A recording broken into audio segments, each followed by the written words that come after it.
Hello students, welcome to my YouTube channel Khargol classes. Students, उम्मीद करता हूँ आप सभी व्यस्त होंगे, स्वस्थ होंगे, मस्त होंगे। स्टूडेंट्स, आज का टॉपिक है क्लास 10th के साइंस का क्वेश्चन पेपर का सॉल्यूशन जो 2018 में पूछा गया था।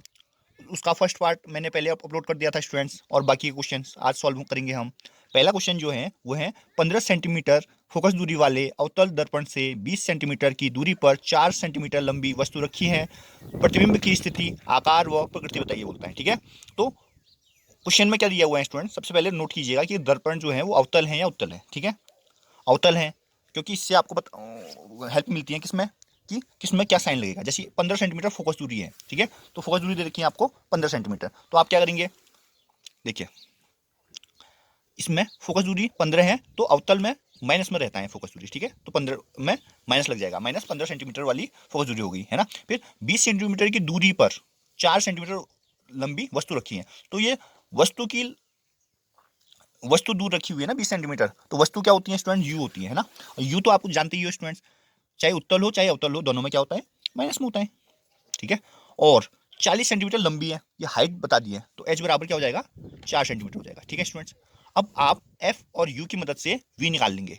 कौन से सूत्र से, दर्पण सूत्र से। दर्पण सूत्र आपको पता है students, 1/v plus 1/u equal to 1/f होता ही नहीं होता है। इस फॉर्मूले में रख दिया आपने वैल्यू 1/v, v की वैल्यू निकालनी है, v ऐसी रहेगा। ठीक है, प्लस 1/u, u की वैल्यू क्या है, -20 है स्टूडेंट्स, है ना, इक्वल टू 1/f, 1/f मतलब 1/-15, क्योंकि f का वैल्यू -15 है। ठीक है, और 1/v, 1/v ऐसी रहेगा। अब पक्षांतरण कर देंगे, मतलब कि एक साइड चर कर देंगे, एक साइड अचर कर देंगे, मतलब है ना, नंबर से एक साइड और जो भी v है एक साइड कर दिया हमने, तो ये -1/-15 एक जगह है ना। अब देखिए गौर से, प्लस माइनस माइनस होगा स्टूडेंट्स, और पक्षांतरण में क्या होता है, चिन्ह बदल जाते हैं बराबर के एक साइड से दूसरी साइड जाने में। जैसे ये माइनस वाला है ना, प्लस माइनस माइनस, माइनस वाला वहां जाके प्लस हो जाएगा स्टूडेंट्स, हो जाएगा नहीं हो जाएगा, आप जानती हैं। ठीक, ये तो है ना। अब देखिए 1/v ऐसी रहेगा। अब यहाँ पर भिन्नों के जोड़ घटाव कर लेते हैं अपन। 15 और 20 का एलसीएम क्या आएगा स्टूडेंट, 60 आएगा, है ना। और 15 से भाग देंगे 60 में, है ना, तो 15 चेको 60 होता है ना। और ये माइनस में था तो -4 आ जाएगा, इसका मतलब 4 मल्टीप्लाई -4 मल्टीप्लाई 1 -4 आएगा, इसलिए फिर प्लस लगाए, प्लस लगा दिया, 20 से 60 में भाग दिया, 20 या 60 होता है 3 बार ना, तो 3 गुणा 1 3 हो जाएगा स्टूडेंट। ठीक है, अब क्या होगा, 1/v ऐसी रहेगा इक्वल टू -4 + 3। देखो विपरीत चिन्ह घट जाएंगे स्टूडेंट्स, और चिन्ह बड़ी संख्या का आएगा, है ना, क्योंकि एक प्लस में एक माइनस में विपरीत चिन्ह है ना, तो घट जाएंगे। 4 में से 3 घटाया, आएगा एक बड़ी संख्या का चिन्ह आएगा, इसका मतलब -1 आएगा अपॉन 60 आएगा। ठीक है, अब तो तिरछा गुणा होगा। अब देखो तो v इक्वल टू क्या हो जाएगा, -60 हो जाएगा स्टूडेंट्स, और -60 सेंटीमीटर में आएगा। क्लियर है नहीं है, आप सोच रहे होंगे कि -v = 60 था ना, तो -v = 60, तो v = -60 हो जाएगा। ठीक है, अब देखिए ये तो आपने v निकाल दिया। ठीक है, v मतलब प्रतिबिंब की वस्तु से दूरी, है ना, ये आपको पता चल गया है। अब आप लगाएंगे आवर्धन सूत्र। आवर्धन सूत्र क्या होता है इसको स्टूडेंट्स, m बराबर -v/u इक्वल टू h/h, है ना। m इक्वल टू, आगे कर लेता हूँ, है ना, m equal to -v/u equal to h/h। ठीक है, अब आपको m पता नहीं है तो m को छोड़ देते हैं अपन, है ना। इन दोनों से हेल्प से सॉल्व करते हैं। ठीक है, -v की जगह वैल्यू रखते हैं, -v की जगह -16 है तो -16 रख दिया, और u की जगह क्या रख दिया स्टूडेंट्स, देखो -20 था, -20 रख दिया, इक्वल टू h' तो ऐसी रहेगा, h' पता नहीं अपने को, पर h पता है अपने को, कितना है, 4 है। देखो है क्या नहीं बताइए। अब देखिए गौर से, देखो इस माइनस से ये माइनस कर दिया, 20 कम 20, 20 क्या 60 आया, -3 है स्टूडेंट, है ना। तो h' बराबर क्या हो जाएगा, तिरछा गुणा हो जाएगा स्टूडेंट, h'/1, h' हो जाएगा, यहाँ दिखा देता हूँ, h'/1 h' हो जाएगा। और देखो -3 × 4 प्लस माइनस माइनस 4 3 जा 12, और किसमें होगा स्टूडेंट्स, सेंटीमीटर में होगा, होगा नहीं होगा बताइए, कोई डाउट स्टूडेंट्स। तो आप लिखेंगे क्या इसमें, इसमें लिखेंगे अतः प्रतिबिंब दर्पण के सामने 60 सेंटीमीटर की दूरी पर है ना। अतः प्रतिबिंब, है ना, अतः प्रतिबिंब दर्पण के सामने, दर्पण के सामने कितने, 60 सेंटीमीटर की दूरी पर बनेगा। ये हो गया इस क्वेश्चन का आंसर। समझ में आ गया होगा स्टूडेंट्स आपको ये क्वेश्चन, ये पूरा सॉल्यूशन हो गया है। इस टाइप का क्वेश्चन जरूर आता है स्टूडेंट्स, एक क्वेश्चन न्यूमेरिकल जरूर आएगा। ठीक है स्टूडेंट्स, तो आपको दोबारा दिखा देता हूँ, देखो क्या बोल रहा था, 15 सेंटीमीटर फोकस दूरी दी थी, है ना, वाले अवतल दर्पण से 20 सेंटीमीटर की दूरी पर 4 सेंटीमीटर लंबी वस्तु रखी गई है, प्रतिबिंब के बारे में पूछा गया था। ठीक है, तो फोकस दूरी माइनस में ले लिया, अवतल दर्पण है, यू भी माइनस में ले लिया, एच आपको दे रखा था, दर्पण सूत्र लगाया, वी की वैल्यू निकाल दी, फिर आवर्धन सूत्र लगा के एच डैश की वैल्यू निकाल दी। क्लियर है स्टूडेंट? नहीं है? अब आगे देखिए आप। अब नेक्स्ट क्वेश्चन है, निकट दृष्टि दोष से क्या अभिप्राय है, इस दोष का कारण तथा संशोधन बताइए। ठीक है स्टूडेंट, आपको निकट दृष्टि दोष आपको पता है क्या होता है? निकट दृष्टि दोष से क्या अभिप्राय है, इस दोष का कारण तथा संशोधन बताइए। ठीक है स्टूडेंट्स, तो देखिए जो निकट दृष्टि दोष होता है ना, जैसे निकट दृष्टि दोष है तो इसमें क्या होता है, मनुष्य को निकट की वस्तुएं तो स्पष्ट दिखती हैं। जो दोष होता है जैसे निकट दृष्टि दोष है तो निकट की वस्तुएं तो साफ दिखेंगी। ठीक है स्टूडेंट्स, परंतु क्या होगा, एक निश्चित दूरी से आगे की वस्तुएं स्पष्ट नहीं दिखेंगी, या दूर की वस्तुएं साफ नहीं दिखेंगी, ये बोल सकते हो, है ना। तो होता क्यों है, ये कारण पूछा गया है अपने से, है ना। तो इसमें होता क्या है, जो नेत्र का दूर बिंदु होता है वो अनंतपन्न होकर कहाँ आ जाता है, समीप आ जाता है स्टूडेंट। अनंत बन जाएगा तो समीप आ जाएगा तो दूर की वस्तुएं नहीं दिखाई देंगी, ऑब्वियस सी बात है। ठीक है, तो ऐसे नेत्र गोलक की लंबाई बढ़ने के कारण होता है। कारण क्या है, नेत्र गोलक की लंबाई बढ़ जाएगी, और इस दोष को दूर करने के लिए कौन सा लेंस यूज करेंगे स्टूडेंट्स, अवतल करेंगे। ठीक है, निकट दृष्टि दोष के निवारण हेतु अवतल लेंस का यूज करते हैं और दूर दृष्टि के निवारण के हेतु उत्तल लेंस का। ठीक है, अब अगला क्वेश्चन देख लेते हैं। समजातीय श्रेणी के बारे में पूछा गया है। समजातीय श्रेणी क्या है, उदाहरण सहित समझाइए। अच्छा, उससे पहले दो क्वेश्चन छूट गए हैं स्टूडेंट, 24 का कौ रह गया है। ठीक है, पर्यावरण के किन्हीं दो अजैविक घटकों के नाम पूछे गए हैं। ठीक है स्टूडेंट, पहले वो कर लेते हैं, उसके बाद आते हैं हम नेक्स्ट क्वेश्चन में। देखो, दो आप जानती हैं अजैविक घटक क्या क्या होते हैं, जैसे कि जल हो गया, वायु हो गया, मृदा हो गया, या प्रकाश भी बोल सकते हो। ठीक है, और ये 24 का खो है, नाभिकीय संलयन से आप क्या समझते हैं, उदाहरण देकर समझाइए। ठीक है, नाभिकीय संलयन आप सभी जानते हैं स्टूडेंट्स, क्या होता है, दो हल्के हल्के नाभिक के परस्पर संयुक्त होने पर एक भारी नाभिक बनता है स्टूडेंट्स, है ना। इसी को क्या बोलते हैं, संलयन। क्या होगा, दो हल्के हल्के नाभिक परस्पर संलयन बोल रहे हैं तो जुड़ जाएंगे ना, संयुक्त होकर क्या होंगे, एक भारी नाभिक का निर्माण करेंगे, ये प्रक्रिया कहलाएगी नाभिकीय संलयन। ठीक है, क्या होता है इसमें, इस क्रिया में उत्पन्न जो ऊर्जा होती है वो नाभिकीय विखंडन से उत्पन्न ऊर्जा से कहीं अधिक होती है स्टूडेंट्स, है ना, क्योंकि इसमें जुड़ रहे हैं।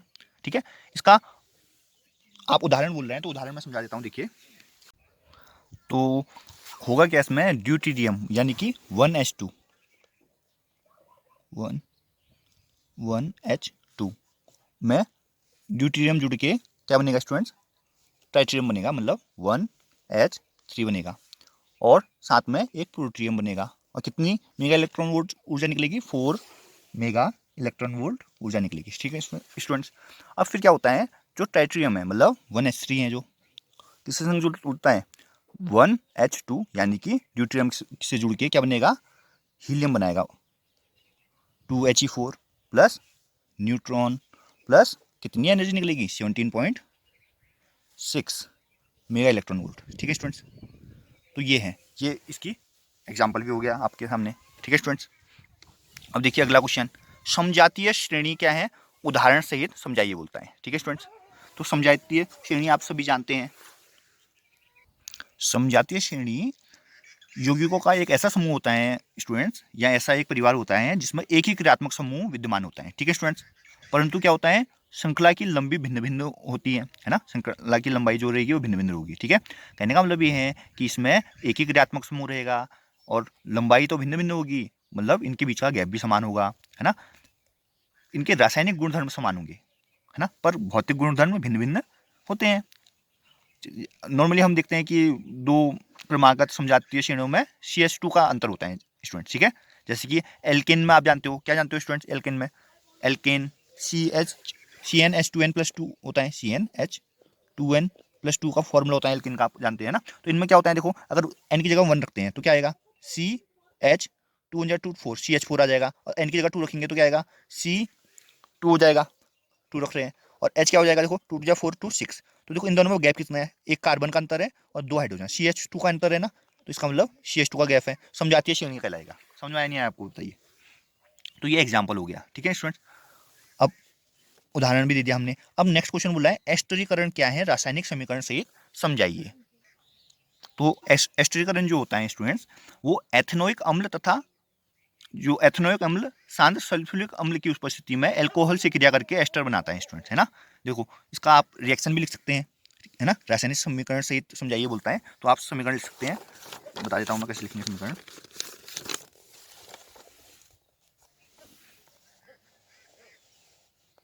देखिए मैंने बोला एथेनोइक अम्ल, मतलब एथेनोइक अम्ल मतलब CH3COOH, है ना। एथेनॉल बोला मैंने C2H5OH, H5OH रिएक्शन किया तो एथिल एथेनोइट एस्टर बनेगा, है ना, जिसका फॉर्मूला क्या होता है स्टूडेंट, CH3C OO C2H5 और पीछे H2O हो जाएगा।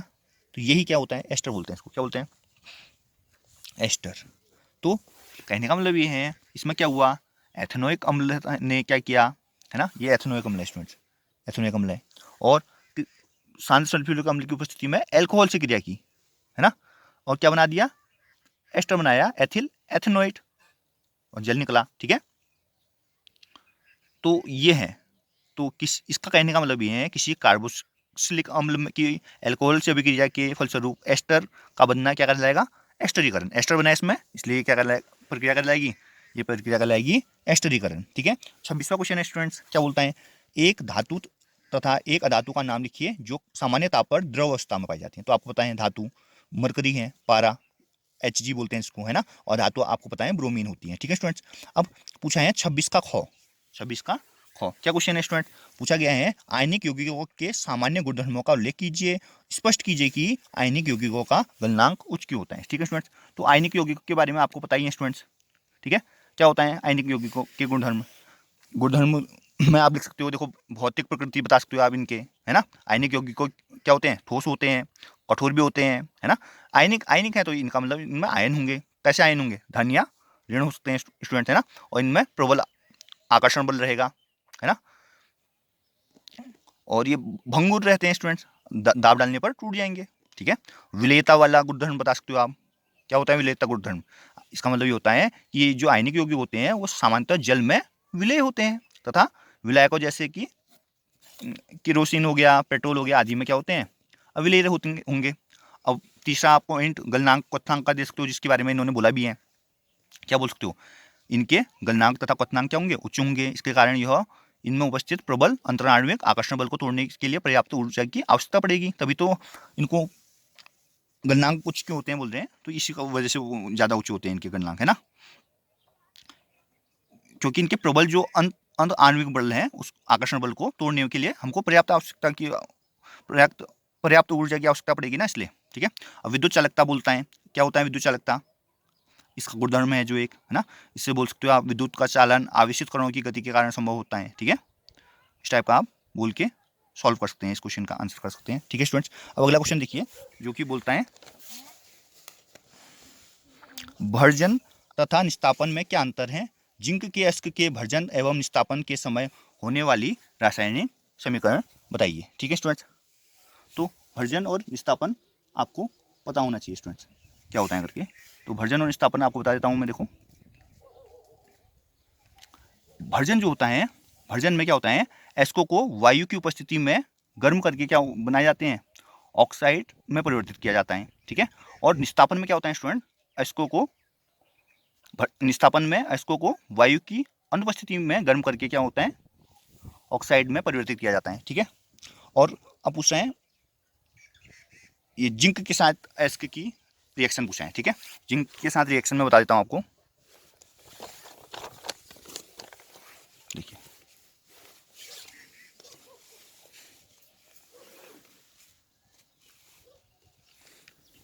देखो जिंक, तो जिंक आप बताएं, पहले भर्जन का बता देता हूं आपको। भर्जन में देखो, है ना, तो लिख लोगे ZnS प्लस 3O2, क्या बन जाएगा 2ZnO प्लस 2SO2 बन जाएगा, ठीक है स्टूडेंट्स। और निस्तापन में क्या बोल सकते हो, तापन में देखो निस्तापन क्या है, देखो वायु की उपस्थिति ना, तो ऑक्सीजन लिया है तभी हमने, देखो निस्तापन में क्या होगा, देखो निस्तापन बोलते हो ZnCO3, यहाँ पर लिख दोगे आप वायु की अनुपस्थिति, वायु की अनुपस्थिति। ठीक है, क्या होगा देखो, ZnCO3 लिखा हमने, फिर ZnO बन जाएगा प्लस CO2 बन जाएगा, बस। क्लियर है नहीं है आपको बताइए? भर्जन का एग्जाम और निस्तापन का जिंक के संग बता दिया ना। अब पूछता है निम्नलिखित अभिक्रिया में उपचयित तथा अपचयित पदार्थ की पहचान कीजिए। ठीक है स्टूडेंट्स, तो आप गौर से देखने पर आपको पता चलता है। देखो मैंने पहले भी बता रखा है आपको उपचयन और अपचयन क्या होता है। देखो उपचयन उसका होगा जिसमें ऑक्सीजन की वृद्धि होगी, अपचयन वो होती है जो जिसमें ह्रास होगा ऑक्सीजन का। ठीक है, तो MnO2 जो है, देखो MnO2 का क्या हो रहा है, देखो यहाँ पर, तो MnO2 क्या है, अपचयित हो रही है, इसका मतलब ऑक्सीजन का ह्रास हो रहा है। देखो इसमें बोल सकते हो नहीं बोल सकते हो, इसमें क्या बोल सकते हो आप, ये है अपचयित हो रही है, इसमें ऑक्सीजन का ह्रास है, और इसका उपचयन हो रहा है। देखो यहाँ पर ऑक्सीजन ऐड हो रहा है ना इसमें। क्लियर है नहीं है बताइए आप? ठीक है स्टूडेंट्स, अब बोल रहे हैं हमारे शरीर में वसा का पाचन कहाँ होता है। ठीक है, तो हमारा जो शरीर में जो वसा का पाचन होता है वो कहाँ होता है, वो होता है हमारे आमाशय तथा शुद्रांत्र में होगा वसा का पाचन। ठीक है, आमाशय तथा शुद्रांत्र में वसा का पाचन कैसे होता है, लाइपेज एंजाइम की सहायता से होता है। ठीक है, और लाइपेज एंजाइम क्या करता है, लाइपेज एंजाइम वसा का वशीय अम्ल तथा ग्लिसरॉल में तोड़ देता है स्टूडेंट्स। ठीक है, ठीक है नहीं बताइए? अब बोलता है किसी पौधे में से जाइलम निकाल देने पर उसके क्या प्रभाव पड़ेगा। ठीक है, आपको बताइए स्टूडेंट्स क्या प्रभाव पड़ेगा। जाइलम क्या करता है, जल और खनिज लवणों का मतलब वहन करता है पौधों में। ठीक है, अगर जल और खनिज लवण पहुंचेंगे तो क्या होगा, पौधा मृत हो जाएगा। बिना जल के बिना खनिज लवण के ग्रोथ नहीं हो पाएगी ना, तो पौधा सूख जाएगा, खराब हो जाएगा। ठीक है स्टूडेंट, अब पूछता है समजात तथा समरूप अंगों के एक एक उदाहरण दीजिए बोलता है। ठीक है, आप जानती हो स्टूडेंट्स क्या होते हैं एग्जाम्पल। देखो जो समजात अंग है, कहने का मतलब है समजात अंग कौन कौन से होते हैं, मनुष्य के हाथ हो गए और घोड़े के अग्रपाद हो गए। और समरूप अंग के क्या एग्जाम्पल लिख सकते हो आप, तितली तथा चमगादड़ का पंख बोल सकते हो। ठीक है स्टूडेंट, समझ में आया नहीं आपको? अब मैं अगला क्वेश्चन में चलता हूँ।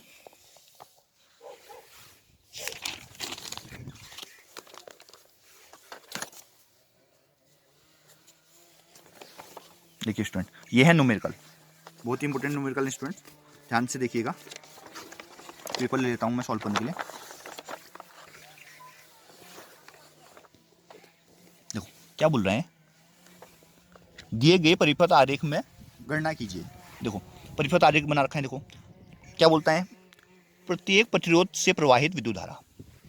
कहने का मतलब ये है कि इस प्रतिरोध से प्रवाहित विद्युत धारा, इस प्रतिरोध से प्रवाहित विद्युत धारा, और इस प्रतिरोध से 5 ओम वाले से, 10 ओम वाले से, 30 ओम वाले से अलग अलग प्रवाहित विद्युत धारा पूछ रहे हैं ना। इसमें V का मान सब में 6 रखेंगे स्टूडेंट। ठीक है, तो सॉल्व करते हैं अपन, है ना। आपको ओम्स लॉ पता होना चाहिए, V = IR होता है। ठीक है, और यहाँ से क्या आ जाएगा आपका, अब धारा निकालनी है तो I = V/R हो जाएगा। चूंकि आपको पता है इसमें I और R अलग अलग होगा। ठीक है, तो I1 = V/R1 करेंगे। ठीक है, तो I1 निकालने के लिए V तो सब सेम है, देखो 6 वोल्ट का ही है तो 6 रहेगा। R1 क्या रहेगा, R1 5 ले लेते हैं पहले अपन, है ना। तो 5 से दिया 6 में भाग, 5 कम 5 और 5 दूनी 10, ये क्या आ जाएगा, आई मतलब विद्युत धारा का मात्रक एम्पियर होता है। क्लियर है नहीं है ना? ठीक है, अब आगे देखिए, अब नेक्स्ट वाला करते हैं स्टूडेंट्स, यहाँ पर लाइन खींच के यहाँ कर देता हूँ स्टूडेंट। अब I2 = V/R2 कर दो, क्या हो जाएगा इससे, इससे आप बोल सकते हो I2 = V तो 6 ही रहेगा, R2 क्या है 10 है, देखो है क्या नहीं है, तो इससे क्या बोल सकते हो 0.6 एम्पियर बोल सकते हो, नहीं बोल सकते हो। अब I3 का नंबर आ गया, V/R3 हो गया, V तो 6 ही रहेगा और R3 30 है। ठीक है क्या नहीं बताइए, तो 6 एकम 6, 6 पंचे 30 हो गया। इसका मतलब क्या हो गया 0.2, 5 दूनी 10 होगा ना, एम्पियर हो गया। ठीक है, पता चल गया I1 I2 और I3 आपको क्लियर हो गया स्टूडेंट। ठीक है, अब परिपथ का कुल प्रतिरोध बोल रहा है, कुल प्रतिरोध निकालने के लिए स्टूडेंट्स आपको देखना होगा कैसे है ये, है ना। ये समांतर क्रम में है। ठीक है, समांतर क्रम में क्या होता है students, 1/R = 1/R1 + 1/R2 + 1/R3 होता है ही नहीं होता, बताइए।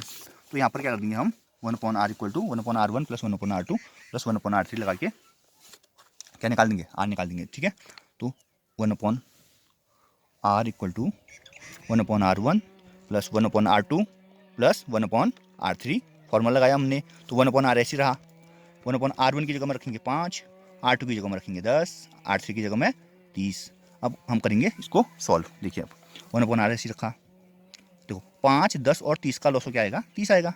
तो 5 6 30 होगा, तो 6 कम 6 हो जाएगा, 10 3 30 होगा, 3 कम 3 होगा, 30 कम 30 हो गया, 1 कम 1। तो क्या हो गया 1/r इक्वल टू 6 3 9 और 1 10/30 हो गया। इसका मतलब 0 से 10 कम 10 3 30 हो गया, ठीक है। तो r इक्वल टू 3 आ गया। 3 किस में आएगा, ओम में आएगा स्टूडेंट्स। आएगा नहीं आएगा बताइए। अब नेक्स्ट क्वेश्चन बोल रहे हैं, इसी का थर्ड पार्ट है, परिपथ में प्रवाहित कुल विद्युत धारा पूछा है। तो विद्युत धारा क्या होगी स्टूडेंट, आपने विद्युत धारा तो भी निकाली थी स्टूडेंट, में दिखा देता हूँ आपको। देखिए तो निकाली थी ना, अभी हमने I1 निकाला था 1.2, I2 निकाला था 0.6 और I3 निकाला था 0.2। तो कर दो इसमें I equal to I1 plus I2 plus I3 कर दो। तो I इक्वल टू I1 क्या था हमारा, देखो दिखाता हूँ, ये 1.2 था, 1.2 रख दिया। I2 क्या था स्टूडेंट, देखिए 0.6 था, और I3 क्या था 0.2 था। सबको जोड़ दीजिए, क्या आ जाएगा, देखो 6 2 8 2 10, 10 की जीरो हासिल 1 दशमलव गया है, 1 और 1 2, 2 क्या आएगा एम्पियर आएगा। आई इक्वल टू क्या आ जाएगा 2 एम्पियर, 2.0 एम्पियर है, 2 एम्पियर भी बोल सकते हो, कोई दिक्कत नहीं है, ठीक है स्टूडेंट। समझ में आएगा स्टूडेंट्स आपको। तो 28वां नंबर क्वेश्चन का सॉल्यूशन हो चुका है स्टूडेंट, ठीक है। अब देखते हैं अगला क्वेश्चन स्टूडेंट। अगला क्वेश्चन है 29वां क्वेश्चन है, फ्लेमिंग का वाम हस्त नियम लिखिए, ठीक है स्टूडेंट्स। तो फ्लेमिंग का वाम हस्त नियम होता क्या है पहले तो आपको, है ना। तो फ्लेमिंग का जो वाम हस्त नियम होता है स्टूडेंट, उसमें आपको बताएं बाएं हाथ को, मतलब हम वाम हस्त नियम बोला तो बाएं हाथ को रखेंगे स्टूडेंट, ठीक है। कैसे रखेंगे, परस्पर लंबवत रखेंगे तीनों उंगलियां। कौन कौन सी तीनों उंगलियां स्टूडेंट, तीनों उंगलियों में जो होगा देखो ऐसे करके, कुछ दिख रहे हैं क्या आपको, देखो ऐसे करके लंबवत रखेंगे। क्या बोलेंगे हम, यदि हम बाएं हाथ के अंगूठे, है ना, तथा पहली दो उंगलियों को इस प्रकार फैलाएं कि तीनों परस्पर क्या हो, लंबवत हो। देखो दिख रहा है आपको, तो लंबवत है तीनों, है ना, ये अंगूठा दिख रहा है, ठीक है, लंबवत है।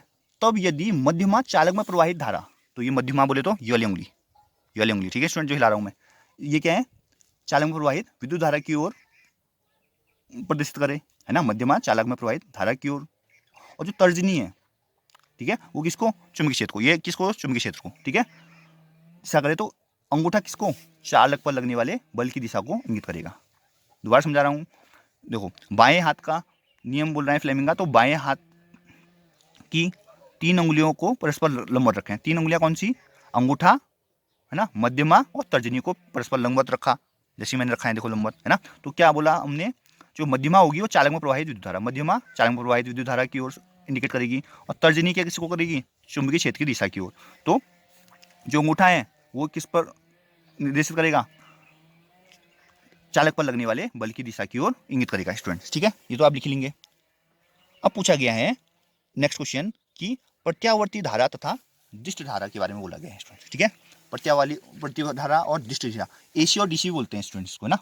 तो अब बता देता हूं मैं कि एसी और डीसी में क्या अंतर है, क्लियर नहीं है। तो देखो जो एसी होता है स्टूडेंट्स, एसी जो होता है मतलब प्रत्यावर्ती धारा जो होती है, तो इसमें क्या होता है, समान काल अंतरालों के पश्चात अपनी दिशा में परिवर्तन कर लेती है एसी, प्रत्यावर्ती धारा समान काल अंतरालों के बाद, मतलब दो चक्र होते हैं इसमें ना, पहला फिर दूसरा, दो चक्र होंगे, है ना, और विपरीत दिशाओं में होंगे, दिशा परिवर्तित करती हैं, ठीक है। जो वो डीसी होती है स्टूडेंट, उसमें क्या होता है, एक ही दिशा में विद्युत धारा उत्पन्न होती है, ठीक है, एक ही दिशा में चलेंगी विद्युत धारा, तो चक्र नहीं होगा उसमें, ठीक है, एक ही दिशा में चलते रहेंगे दिष्ट धारा में। और दूसरा वो भी दे सकते हो रीजन, क्या बोल सकते हो, एसी जो होती है मतलब प्रत्यावर्ती धारा जो होती है, उसमें केवल ऊष्मीय प्रभाव प्रदर्शित करती है, रासायनिक तथा चुंबकीय प्रभाव प्रदर्शित नहीं करेगी। कौन सी, प्रत्यावर्ती धारा। और दिष्ट धारा क्या करेगी, यह ऊष्मीय भी, रासायनिक भी और चुंबकीय तीनों के तीनों प्रभाव क्या करेगी, प्रदर्शित करेगी, ठीक है स्टूडेंट्स। अंतर समझ में आया आपको। अब अगला क्वेश्चन में चलते हैं। तो पूछ रहा है, किसी अंतरिक्ष यात्री को आकाश नीले की अपेक्षा काला प्रतीत होता है, ठीक है स्टूडेंट्स, ये पूछा गया है, ठीक है। तो इस क्वेश्चन के आंसर के लिए स्टूडेंट्स आपको पता होना चाहिए कि अंतरिक्ष यात्री को आकाश का रंग काला इसलिए दिखता है क्योंकि अंतरिक्ष में ना क्या नहीं होता, वायुमंडल नहीं होता, ठीक है स्टूडेंट्स। क्योंकि ये 2 नंबर का सवाल है, इसलिए थोड़ा और डिटेल में लिख सकते हो आप। क्या लिखेंगे, देखो स्टूडेंट, देखो आप ये लिख सकते हैं कि जब सूर्य का प्रकाश क्या होता है, वायुमंडल से गुजरेगा, है ना, तो वायु के में मतलब बहुत सारे कण होंगे स्टूडेंट, जैसे कि लाल रंग का प्रकाश होगा, नीले रंग का होगा, है ना। तो जो नीले रंग का प्रकाश होता है वो लाल की अपेक्षा क्या होता है, जो नीले रंग का प्रकाश होता है अधिक प्रबलता से प्रकीर्ण करती है। ठीक है, लाल जो कण होते हैं वो लाल रंग की अपेक्षा नीले रंग को क्या करते हैं, प्रबलता से प्रकीर्णित करेगी, और प्रकीर्णित हुआ नीला प्रकाश हमारे नेत्रों में प्रवेश करेगा। ठीक है स्टूडेंट्स, तो इसी वजह से क्या होता है, हमको यहाँ पर अपने को कैसा दिखता है, नीला दिखता है, और अंतरिक्ष यात्री को काला दिखता है इसलिए क्योंकि वहाँ पर वायुमंडल नहीं होता। ठीक है, और यही लिख के आप सॉल्व कर सकते हैं इस क्वेश्चन को। अब अगला क्वेश्चन देखिए जो है 29 का ख। क्या बोल रहा है स्टूडेंट, 29 का ख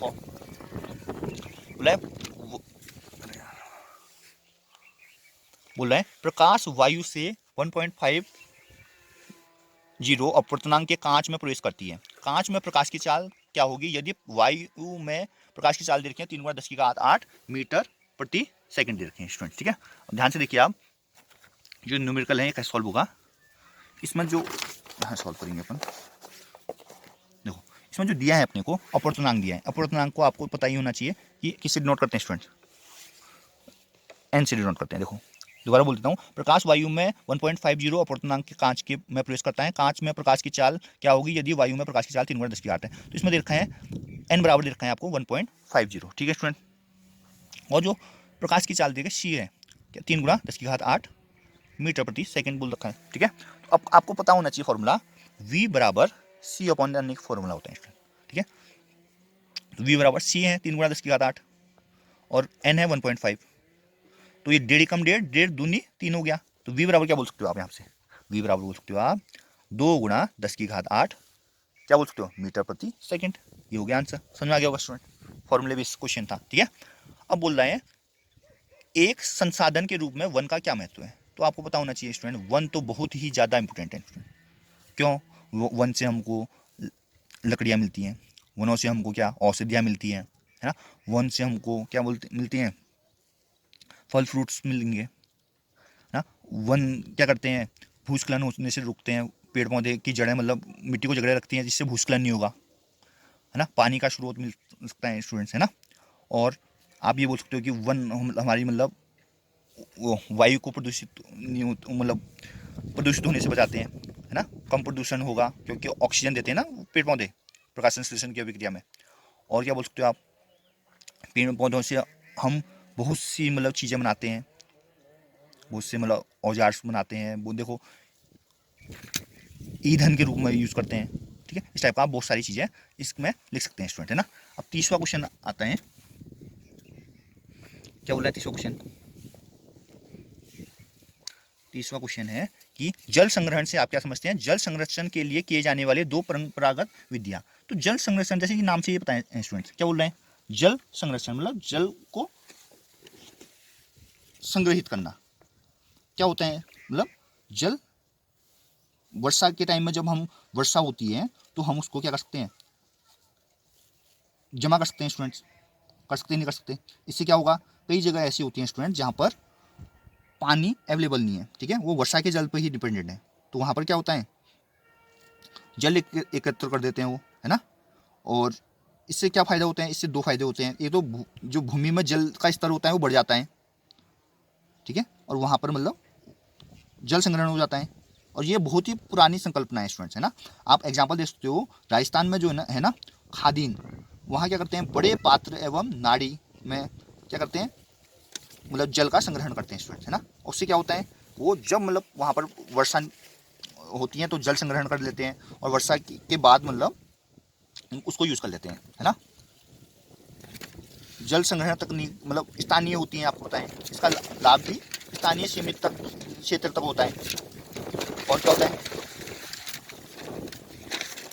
स्थानीय निवासी क्या करेंगे, जल का नियंत्रण कर सकते हैं, है ना। और इसमें ऐसा भी नहीं है कोई एक्सपर्ट की आवश्यकता है, आप अपने हिसाब से इसका काम कर सकते हो। और परंपरागत विधियाँ आपने को बताई हैं, है ना, मतलब थोड़े छोटे छोटे मतलब झीलें बना सकते हो, गड्ढे खोद के आप जमा कर सकते हो, या कोई तो डैम बना के भी जमा कर लेता है। ये आप प्रोसेस अपना के आसानी से ये कार्य कर सकते हैं स्टूडेंट्स, है ना। ये करना चाहिए, बहुत इंपॉर्टेंट है। राजस्थान में बहुत ही ज़्यादा दिक्कत होती है पानी की, तो राजस्थान में मेनली मतलब किया जाता है, बहुत ज़्यादा मात्रा में किया जाता है वहाँ, ठीक है। और आप हमारे एरिया में भी देख सकते हैं आप, है ना, हमारे तालाब होते हैं, है ना। तो क्यों क्यों होते हैं वो? इसलिए होते हैं कि पानी मतलब देखो जानवर वगैरह वहाँ से आसानी से पीते हैं, है ना। हमारे वहाँ पहले कुएँ वगैरह होते थे, बहुत होते थे, नहीं होते थे, झीलें तालाब, ये सुरक्षित भी होते हैं। ये मतलब सुरक्षित बोले तो प्रदूषण वगैरह भी कम रहते हैं। नेक्स्ट क्वेश्चन है, पर्यावरण को बचाने के लिए 3 प्रकार के आर से आप क्या समझते हैं, संक्षिप्त में लिखिए। ठीक है, तो 3R टेक्निक की बात कर रहे हैं स्टूडेंट्स। किसकी बनना है? 3R। हालांकि अब 5R भी हो गया है, तो 3R क्या होता है स्टूडेंट्स? तो पहले आर का मतलब होता है रिफ्यूज, मतलब इनकार करना। ठीक है स्टूडेंट। दूसरे आर का मतलब होता है रिड्यूस, मतलब कम उपयोग करना। तीसरे आर का प्रयोग होता है रीयूज, मतलब पुनः उपयोग करना। और चौथे आर का मतलब होता है रीपर्पज, मतलब पुनः प्रयोजन। और लास्ट पांचवें आर का मतलब होता है रिसाइकिल, मतलब पुनः चक्रण। तो पहला आर जो होता है रिफ्यूज, इसका मतलब होता है इनकार। इसका मतलब ये होता है कि जिन वस्तुओं की हमें आवश्यकता नहीं है स्टूडेंट्स, उन्हें लेने से इनकार कर दो, है ना। तो अगर हम इनकार करेंगे तो क्या होगा? तो हमको क्या होगा, और हमारे परिवार को और पर्यावरण को नुकसान नहीं पहुंचेगा। जैसे प्लास्टिक की थैली की जरूरत नहीं है तो उसको लेने से ही मना कर दो। अब पूछ रहा है नेक्स्ट वाला होता है रिड्यूस। रिड्यूस मतलब कम उपयोग, है ना। कम उपयोग मतलब इसका मतलब ये है कि हम कम से कम वस्तुओं का उपयोग करना चाहिए। जैसे बिजली के पंखे एवं बल्ब का स्विच बंद कर देना चाहिए अगर बिजली इससे बच सकती है तो, है ना। अगर बिजली का यूज नहीं है तो, बेमतलब में चलाएं तो, है ना। और जैसे नल टपक रहे हैं आपका, तो नल की मरम्मत करा के हम जल बचा सकते हैं, है ना। और खाने को वेस्ट होने से भी बचा सकते हैं स्टूडेंट। ठीक है। और तीसरा जो आर होता है, जिसका मतलब है रीयूज, मतलब पुनः उपयोग। पुनः उपयोग का मतलब है यह क्या होता है, पुनः उपयोग जो होता है कि दोबारा उपयोग कर लो। जैसे लिफाफे हैं, प्लास्टिक की पन्नियां हैं, उनको दोबारा यूज कर लो, है ना। फेंको मत, मतलब फेंकते हैं तो खराब होती है। ठीक है। या चौथा जो आर होता है उसका मतलब होता है रीपर्पज, मतलब पुनः प्रयोजन। ठीक है, पुनः प्रयोजन ये भी अच्छी तकनीक है स्टूडेंट्स। इसमें क्या कर सकते हैं अपन, है ना। जैसे कि कोई वस्तु जिस उपयोग के लिए बनी है उस उपयोग में नहीं लाई जा सकती, है ना, तो उसे किसी अन्य उपयोग में आप यूज़ कर सकते हो। जैसे टूटे फूटे चीनी मिट्टी के बर्तन में पौधे उगा सकते हो आप। ठीक है। और लास्ट जो होता है वो रिसाइकिल है स्टूडेंट्स, है ना। रिसाइकिल मतलब पुनः चक्रण। पुनः चक्रण का मतलब होता है जैसे प्लास्टिक हो गया, कागज हो गया, कांच हो गया, या धातु की वस्तुएं बनी हैं, ऐसी ही पदार्थों का पुनः चक्रण करके उपयोग भी बना सकते हो आप, है ना। और ये बहुत ही मतलब आवश्यक चीज़ें हैं स्टूडेंट, है ना। रिसाइकिल जरूरी है। पुनः चक्रण में आप जो योग्य चीज़ें होगी उनका रिसाइकिल आप करके फिर दोबारा यूज कर सकते हैं स्टूडेंट्स। ठीक है। अब लास्ट क्वेश्चन है स्टूडेंट्स, क्या बोलता है, अमृता देवी बिश्नोई राष्ट्रीय पुरस्कार किस विशेष कार्य के लिए दिया जाता है? आपको ये पता ही है स्टूडेंट्स, है ना। किस कार्य के लिए दिया जाता है? वन्य जीव संरक्षण हेतु। ठीक है स्टूडेंट्स। तो स्टूडेंट्स उम्मीद करता हूँ आपको वीडियो पसंद आई होगी। वीडियो को लाइक कीजिए, चैनल सब्सक्राइब कीजिए, वीडियो को शेयर कीजिए। मिलते हैं अगली वीडियो में। Thanks for watching students.